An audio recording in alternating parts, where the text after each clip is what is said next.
नमस्कार, मैं हूं शैलेंद्र सिंह और आप देख रहे हैं हमारा YouTube चैनल शब्द शैलेंद्र सिंह। आज हम बात करेंगे उत्तर प्रदेश की राजनीति की। उत्तर प्रदेश की राजनीति में जो घटनाक्रम पिछले दिनों देखने को मिला, उसे अगर एक लाइन में कहें तो ये कहा जा सकता है कि इसे रस्सी का सांप बनाया गया था।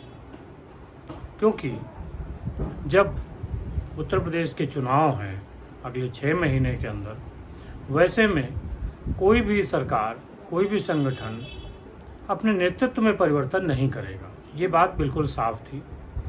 दूसरी जो बात थी कि योगी, उत्तर प्रदेश के जो मुख्यमंत्री हैं योगी आदित्यनाथ, वो भारतीय जनता पार्टी के लिए बहुत ही ज़रूरी हैं अगले विधानसभा चुनाव की नज़र से। और अगला विधानसभा चुनाव जो उत्तर प्रदेश का है वो ख़ास तौर से 2024 के जो लोकसभा चुनाव होंगे उनके लिए बेहद ज़रूरी है।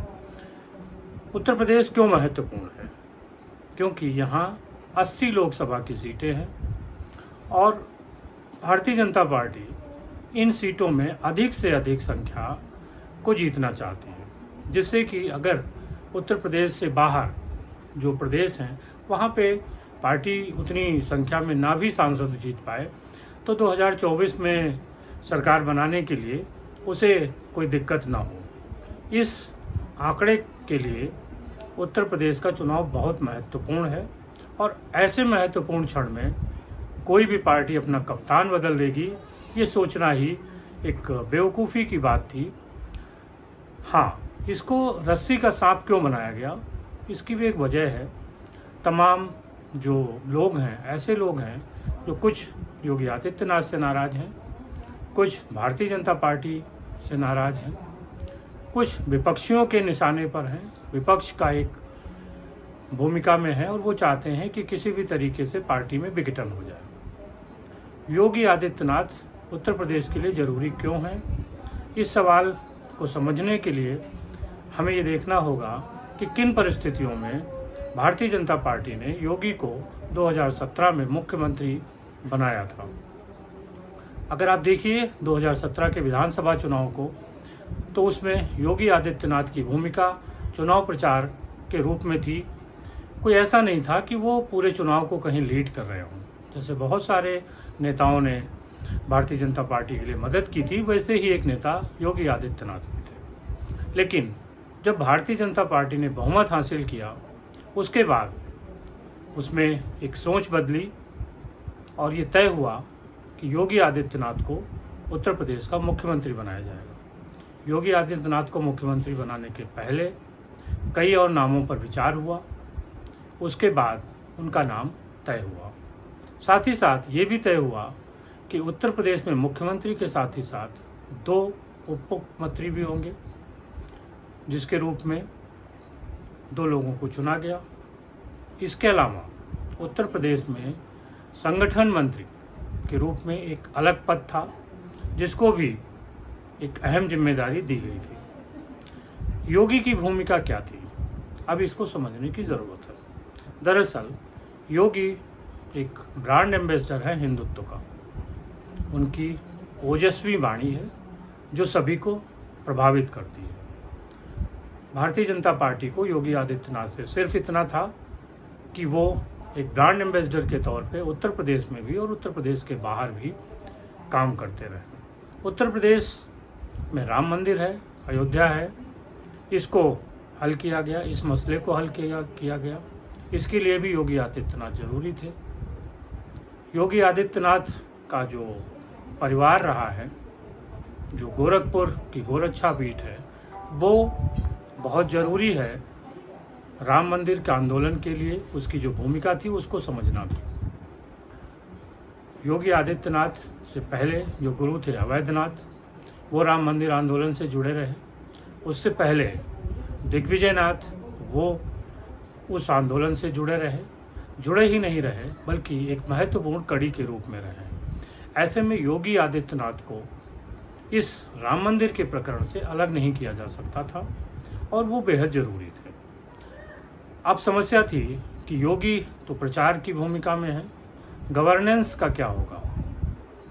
ये सच बात है कि पिछले जो 4 साल बीते हैं उसमें गवर्नेंस का सारा काम केंद्र सरकार के ही इशारे पर हुआ है। चाहे मंत्रियों की नियुक्ति हो, चाहे अफसरों की नियुक्ति रही हो, सदस्यों का चुनाव लड़ना हो, ये सारे काम हुए। इसीलिए एक बात कही जाती थी कि एक मुख्यमंत्री, 2 उप मुख्यमंत्री और एक सुपर सीएम, मतलब सुनील बंसल का नाम लिया जाता था, जो संगठन मंत्री के तौर पे यहाँ पे काम करते हैं। ये बात योगी को भी पता थी कि हमें इन 4 लोगों के साथ मिलकर काम करना है। इसलिए उनको अपनी भूमिका पूरी तौर से क्लियर थी, पूरी तौर से पता थी और उस भूमिका पर वो काम कर रहे थे।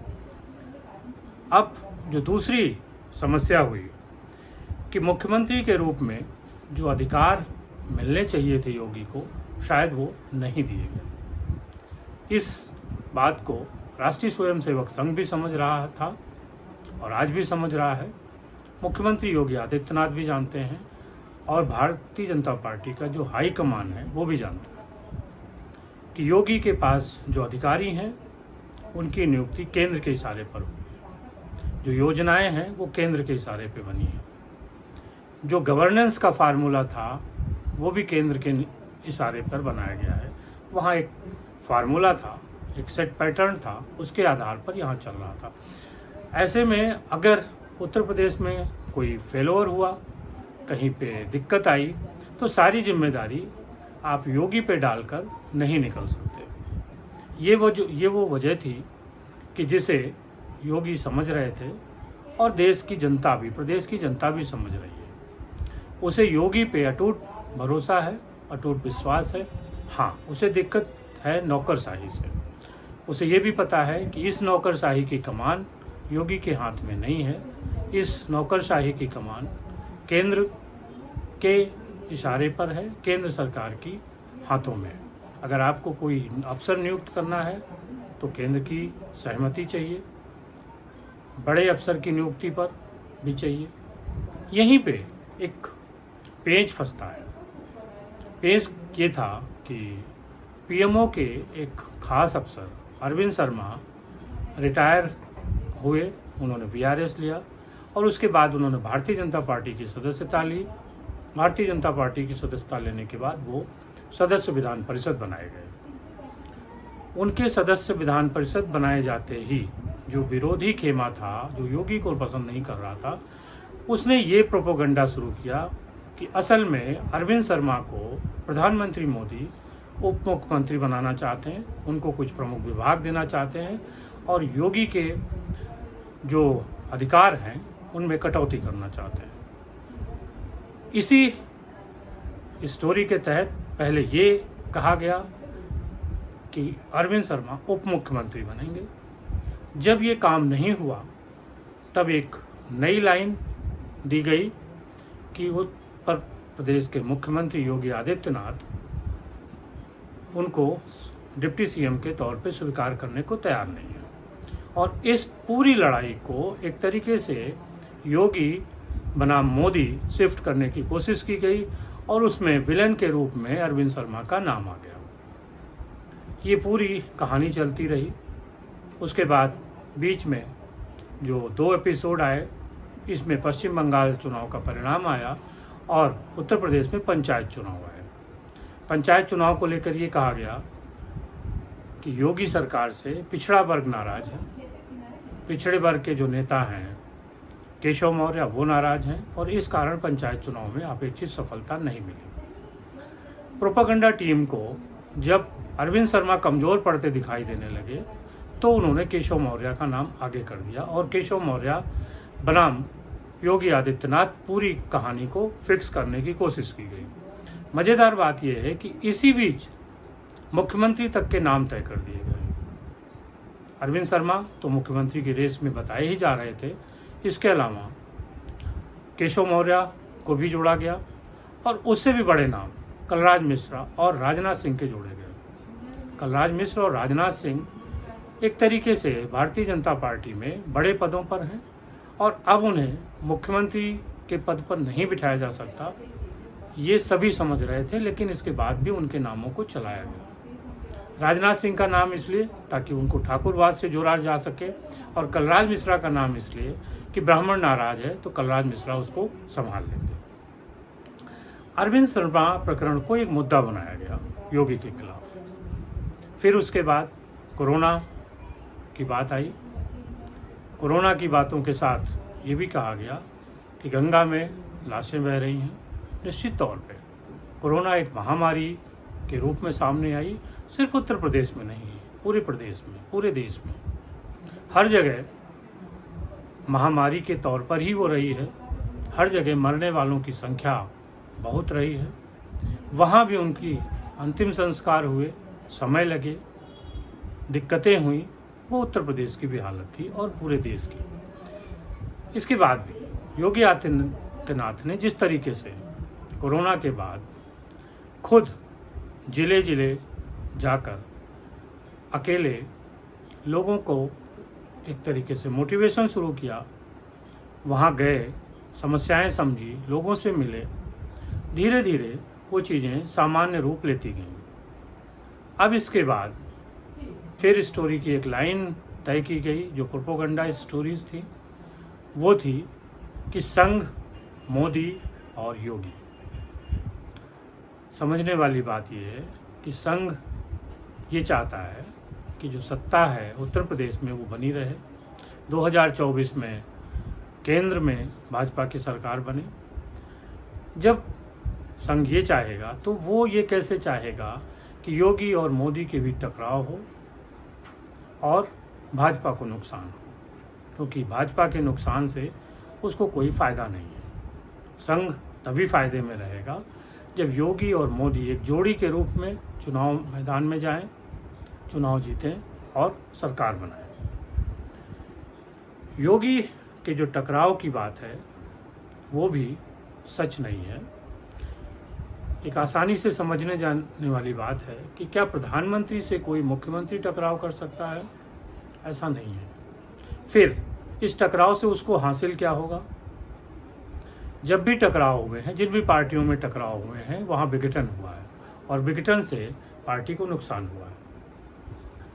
मोदी जी ये क्यों चाहेंगे कि उत्तर प्रदेश में विघटन हो, उत्तर प्रदेश में उनका टकराव हो और जिसके फलस्वरूप 2024 में उनकी सरकार केंद्र की सरकार से बाहर हो जाए? ये कोई क्यों चाहेगा? और कम से कम प्रधानमंत्री नरेंद्र मोदी तो ये नहीं चाहेंगे। ऐसे में ये जो टकराव की बातें हैं ये भी उतनी ही हैं जितनी विपक्षी दल चाहते हैं। विपक्षी दलों का ये सीधा सीधा चाहत है, उनकी इच्छा है कि भारतीय जनता पार्टी में विघटन हो, किसी तरीके से योगी और मोदी को आमने सामने लड़ाया जा सके, जिससे कि आने वाले दिनों में जो 2024 के चुनाव हैं वो भारतीय जनता पार्टी न जीते। 2022 के जो चुनाव हैं उसमें भारतीय जनता पार्टी उत्तर प्रदेश में सरकार न बना पावे। इसलिए ये विघटन जरूरी है उनकी नज़र में। लेकिन भारतीय जनता पार्टी एक संगठन की पार्टी है, परिवार की पार्टी है। उनके अंदर ऐसे लोग हैं जो अगर कोई झगड़ा होता है, कोई वैचारिक मतभेद होता है तो वहाँ सुलह समझौता कराया जा सकता है। ये उन पार्टियों की तरह नहीं है कि जहाँ कोई अपने लोगों की बात भी सुनने को तैयार ना हो। आपने देखा है कि कांग्रेस भी कई बार विघटित हुई है, लेकिन इसके बाद भी वो जीत के लिए भी आगे आई थी। लेकिन जिन पार्टियों का संगठन नहीं है वहाँ जो विघटन हुआ, ख़ास तौर पे अगर हम समाजवादी पार्टी को देखें तो वहाँ कोई समझाने की स्थिति में नहीं था। जिस तरीके का निर्णय उनके नेताओं ने लिया उससे पार्टी दो भागों में विभक्त हुई। भारतीय जनता पार्टी में विभाजन इतना आसान नहीं है। अगर आपको इसे समझना है तो आप ये देख सकते हैं कि 2000 में कल्याण सिंह और अटल बिहारी वाजपेयी के बीच ऐसे ही विवाद उठे थे। कल्याण सिंह ने अपनी पार्टी बनाई, भाजपा से बाहर गए, लेकिन सफल नहीं हुए और वो वापस फिर भारतीय जनता पार्टी में आए।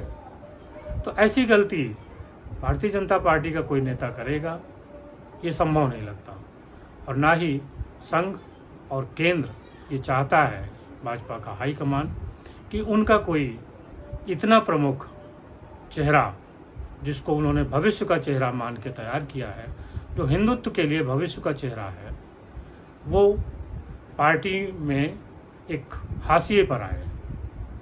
इसलिए योगी और मोदी की जो मतभेद की खबरें हैं, जो कल्पना है, वो सिर्फ कल्पना मात्र है।